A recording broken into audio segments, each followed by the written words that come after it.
j'ai une question qui concerne l'évolution du risque. C'est-à-dire que je vais souscrire une assurance cyber sur mon SI à l'instant T, mais mon SI, il va vivre assez fortement d'ailleurs, si je suis une grosse entreprise, peut-être plus qu'un risque classique comme un dépôt logistique ou quelque chose comme ça. L'entreprise peut être amenée à faire des acquisitions. On sait qu'on doit déclarer une modification du risque, mais au-delà de ça, lorsqu'on est un grand groupe, une grande entreprise, à quelle fréquence, selon vous, qu'est-ce qui serait pertinent? C'est-à-dire que ce risque aujourd'hui, mon risque cyber, il suffit de pas grand-chose. Il suffit de racheter une boîte avec un seul ordinateur qui peut-être n'est pas bon, ou pose problème, et l'intégrer, même si j'ai déjà un parc de 10 000 machines qui est complètement bien sécurisé, etc. Qu'est-ce qu'on peut faire pour ça? Est-ce qu'on est quelque part... ça fait partie de l'aléa et il faut vivre avec, ou est-ce qu'on doit dire, même si vous intégrez une machine ou deux machines et que vous en avez 30 000, c'est pas la peine de me le dire, ou au contraire, vous devez me le signaler. Comment ça marche? Parce que c'est tellement... c'est pas comparable avec, on va dire, ce qu'on voit dans les autres spécialités. Le problème, c'est que toutes les entreprises sont vivantes, et le système d'information, il est encore plus vivant, il bouge encore plus. C'est-à-dire qu'en fait, il ne faut pas se méprendre sur une chose qui est assez basique. L'assurance, ça reste de l'assurance, c'est de l'indemnisation de sinistres. C'est pas de la gestion de risque. Donc c'est l'entreprise qui doit faire de la gestion de risque. C'est l'assuré qui doit faire de la gestion de risque. Donc c'est l'assuré qui doit comprendre de lui-même, c'est pas l'assureur qui va aller lui dire attention, vous allez faire ça, ça change votre profil de risque. L'assureur, il peut pas dire ça, il le sait pas. Un assureur, il est incapable de juger un risque. Faut pas se méprendre. En cyber, un assureur, il n'est pas capable de juger la qualité d'un risque. On n'est pas capable de le faire parce qu'il faudrait qu'on investigue beaucoup trop dans une entreprise pour pouvoir juger la qualité du risque de l'entreprise. Donc c'est pour ça qu'on se base sur le déclaratif de l'entreprise, et il faut que l'entreprise elle fasse de la gestion de risque. Elle va acquérir une filiale, elle va acquérir une entreprise, il faut qu'elle se pose les bonnes questions. Ok, quand je vais l'acquérir, est-ce que je vais connecter les systèmes d'information? Est-ce que finalement, quand je vais connecter les systèmes d'information, je vais créer une vulnérabilité dans ma propre sécurité? C'est des questions, c'est à l'entreprise d'y répondre. En tant qu'assureur, on ne peut pas leur dire. Comment vous voulez qu'aujourd'hui je vous dise entre, j'en sais rien, un groupe de distribution qui va aller racheter un magasin à son concurrent, ou alors une usine qui va aller, un groupe industriel qui va aller racheter, qui va acquérir son concurrent ou une filiale et qui va intégrer une nouvelle entreprise à l'intérieur, comment vous voulez que nous, de l'extérieur en tant qu'assureurs, on puisse se prononcer sur ce qui est pertinent ou pas pertinent? C'est le métier de l'entreprise, c'est le métier du risk manager, de savoir à quel moment il va changer son risque. Et effectivement, s'il considère que rien ne bouge alors qu'il se trompe, il faudra qu'il en supporte les conséquences à un moment ou à un autre. C'est un peu brutal comme façon de le dire, mais c'est une réalité. Alors là, il y a peut-être un peu de conseil, parce que la vie du contrat, il y a un paragraphe vie du contrat. Le métier est très important à ce niveau-là. Voilà, c'est tout à fait vrai, oui. Je me permettrais de mettre juste un tout petit bémol. Quand Luc dit que les assureurs n'apprécient pas les risques et ne jugent pas les risques, c'est quand même à atténuer, parce que vous faites quand même une certaine idée du risque avec vos questionnaires. Alors j'entends bien qu'elle soit pas forcément pas chez aussi tous les assureurs, chez nous. Oui, peut-être pas chez tous les assureurs, qu'elle soit pas aussi complète que vous le souhaiteriez, mais dans tous les cas, vous arrivez à vous donner un petit vernis, en tout cas sur si c'est géré en bon père de famille, etc. Vous avez une idée quand même de la gestion des risques, et si c'est fait en tout cas de manière sérieuse. Après, c'est vrai qu'aujourd'hui, les polices d'assurance cyber, elles viennent du monde des lignes financières. Donc, quand il y a une intégration d'une société dans une police cyber, très souvent, on tombe dans des critères d'intégration automatique de nouvelles entités, et qui n'appellent pas nécessairement de déclaration à l'assureur. Nous, néanmoins, le plus possible, on pousse nos clients à le faire. Mais l'idée, c'est qu'une police d'assurance a quand même une temporalité annuelle, et de pouvoir faire cet exercice de mise à jour des informations et d'informer son assureur à minima annuellement, je pense que c'est très important. Oui, alors, c'est des questions on va dire de profane. Je ne suis pas assureur, mais est-ce qu'on peut dire, par exemple, avoir une disposition dans un texte qui dit, si vous intégrez une entreprise, il faudra faire une évaluation de ce risque cyber, au moins un audit de la cybersécurité avant de l'intégrer, avant qu'il soit rajouté au contrat d'assurance. Est-ce que ça, c'est des choses... Ça serait une levée de bouclier immédiate de l'ensemble du courtage. Ouh là là, surtout pas. Non, mais surtout pas. Ça rend très compliqué la gestion de la police d'assurance derrière. Ouais. Mais c'est pour ça qu'en fait, ce que tu dis est tout à fait vrai. Les textes cyber, d'assurance cyber sont historiquement basés sur les textes Financial Line, et il y a des critères d'intégration qui n'ont absolument rien à voir avec le risque. Et le vrai sujet, c'est ça. Attention, la police d'assurance, c'est pas elle qui fait la gestion du risque, c'est l'entreprise. Et c'est définitivement, c'est le RSSI ou le risk manager qui doit se poser des questions dans l'évolution de son entreprise, à quel moment ça change son profil de risque. À l'extérieur, et on ne peut pas le savoir de l'extérieur.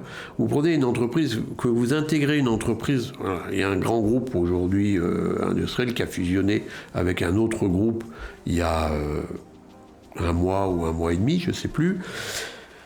C'est deux entreprises de taille identique qui font plusieurs milliards de chiffres d'affaires qui ont fusionné en une seule. Comme ils ont décidé de faire cette fusion uniquement au niveau juridique, c'est-à-dire c'est la dénomination de l'entreprise qui change, mais après chacun des groupes reste de son côté, au niveau risque cyber, cette fusion des deux n'a quasiment rien changé.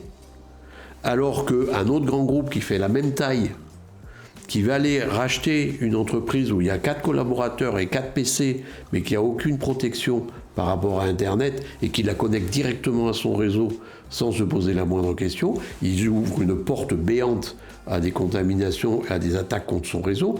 Et ça, l'assureur, c'est pas nous qui pouvons leur dire « Attention, c'est à eux de gérer leur risque. Quand est-ce qu'ils vont changer leur risque ? Il faut pas, c'est pas le contrat d'assurance qui va pouvoir dire comment le faire. Et les protections qu'il y a aujourd'hui dans le contrat d'assurance, on va parler des critères de fusion qui sont des critères purement juridiques, taille d'entreprise et tout. C'est un non-sens au niveau du risque cyber. Mais c'est présent dans les polices d'assurance. Et effectivement, d'aller mettre mais même sur quel type de critères techniques on pourrait mettre, je ne vois pas. Est-ce que ça, c'est des dossiers chez... Oui, alors effectivement, j'ai un dossier en particulier où je manque dans le questionnaire de souscription que je suis allée voir postérieurement au sinistre de questions sur justement la détention d'une entité qui a été acquise progressivement. Et j'ai pas la question qui me permet de dire vous avez, entre guillemets, oublié de déclarer X milliers de postes supplémentaires intégrés au système d'information. Donc, ça pose quand même des problèmes dans la réalité. Voilà. Après, il y a aussi le phénomène, comme disait Luc, si le risk manager n'a pas pris ses précautions, c'est d'être sous-assuré aussi. Parce que si jamais on avait un niveau de garantie pour l'entité initiale et qu'elle ensuite acquiert une autre et que une fois intégré, il se passe un sinistre cyber et qu'on se rend compte qu'on est sous-assuré en montant, ça existe aussi. Tout à fait. Mais dans un questionnaire de souscription, on peut demander si un audit est fait lors de l'acquisition d'une filiale. Oui, c'est des questions récurrentes quand même. Et alors ? Oui, après l'audit il peut être fait et ça changera quoi ? Si au moment du sinistre l'audit n'a pas été effectué. Après il faut savoir ce qu'on va appeler un audit, il faudrait être plus précis. Pour que ça soit contractuellement valable, il faudrait que ça soit beaucoup plus précis et on aurait systématiquement une levée de bouclier. Oui, nous les assureurs, on est les gentils et on fait ce qu'on peut. Hein. Bien sûr. Il a levé son bouclier à une époque, lui. Il a oublié, mais... Non, mais c'est vrai que mais ça reste, et c'est pour ça que ça revient vraiment aux fondamentaux. Je veux dire, l'assurance, c'est qu'un accompagnement. C'est pas la gestion du risque. Et c'est vraiment le risque management. Même, et voilà, on parlait tout à l'heure, tu évoquais le cas qui est une filiale, a changé le nom. Enfin, quelque part, en tant qu'assureur, poser la question... Quelle est la taille de votre parc informatique ? C'est un non-sens. Parce que de toute façon, le parc informatique, il change tous les jours. entre les machines qui tombent en panne, qu'il faut remplacer, ou celles qu'on achète parce qu'il y a des nouvelles arrivées et tout. Enfin, c'est des questions qui n'ont pas de sens au niveau de la... C'est pour ça que, sérieusement, ce que je disais tout à l'heure sur l'analyse de risque cyber, on ne juge pas un risque d'entreprise. Nous, la façon dont on travaille chez nous, c'est on a un portefeuille cyber et on regarde qu'est-ce qui a causé des sinistres dans nos portefeuilles, et on détermine ça, c'est les critères qu'on veut que tous nos clients déploient chez eux, parce que ces failles-là, il faut qu'elles soient protégées, parce que si c'est pas déployé, effectivement, la probabilité d'attaque est beaucoup trop forte. Mais après, les conséquences d'une attaque dans une entreprise, vues de l'extérieur en tant qu'assureur, on ne peut pas les connaître. On ne peut pas les analyser, sauf à investir. Pour un grand groupe, c'est au moins 3 à 6 mois d'audit pour comprendre ce qui pourrait se passer. Pour une ETI, ce serait un minimum de 2 semaines d'audit pour comprendre. Je veux dire, vu la taille des primes, on n'a pas les moyens de financer ces audits-là, donc on ne le fera pas. C'est pour ça que c'est le travail du risk manager, effectivement, d'évaluer son risque et de le gérer et d'essayer de le contenir au maximum. Et l'automatisation de cette étude, comme on peut le voir aux États-Unis, au travers d'outils, que ce soit des EDR ou des scans automatisés, afin de pouvoir avoir une vision un peu plus précise du risque. Alors soit vous avez les scans autorisés, mais qui vont vous permettre juste d'avoir une vision sur le périmètre. Nous, on le fait sur certains trucs qui sont un certain nombre de ports, on en vérifie 4, savoir s'ils sont ouverts ou fermés, c'est tout. Mais ça vous dit juste si les portes sont ouvertes ou pas ouvertes, mais ça vous dit pas ce qu'il y a derrière la porte. Si vous avez une porte qui est ouverte et que derrière il y a une pièce vide qui est déconnectée du reste de l'entreprise, ça n'a aucun impact. Par contre, si vous avez une porte qui est entrouverte, mais que derrière vous avez accès à tout le reste de l'entreprise, l'impact est totalement différent. Donc ce scan vu de l'extérieur, ça présente un intérêt pour l'entreprise, pour se situer, et puis c'est des informations qui sont bonnes à savoir. Là, on a des portes qui sont ouvertes, mais en tant qu'assureur, nous on les utilise comme critères d'assurabilité ou de non-assurabilité. On les utilise pas comme critères de souscription ou de tarification. Donc ces scans, ça n'a pas tellement... Après, aller plus loin avec des EDR, en regardant effectivement les remontées d'informations, il faudrait poser la question, est-ce qu'il existe aujourd'hui dans le monde une entreprise qui serait prête à transmettre ses données à son assureur ? Alors, en France, je ne sais pas. Alors, on sait avec Hubert que ça se fait à l'étranger, pas aux États-Unis. En Australie aussi. Ouais, c'est peut-être pas la majorité, mais effectivement, je veux dire, là on va toucher aux limites et de ce qui est acceptable ou pas. Lorsque vous assurez un entrepôt, vos préventionnistes visitent l'entrepôt. Mais on fait nos réunions de souscription, on a nos questionnaires, parce qu'on ne peut pas les visiter physiquement.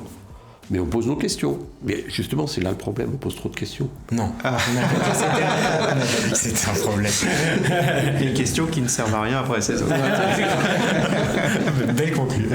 Très conclusion.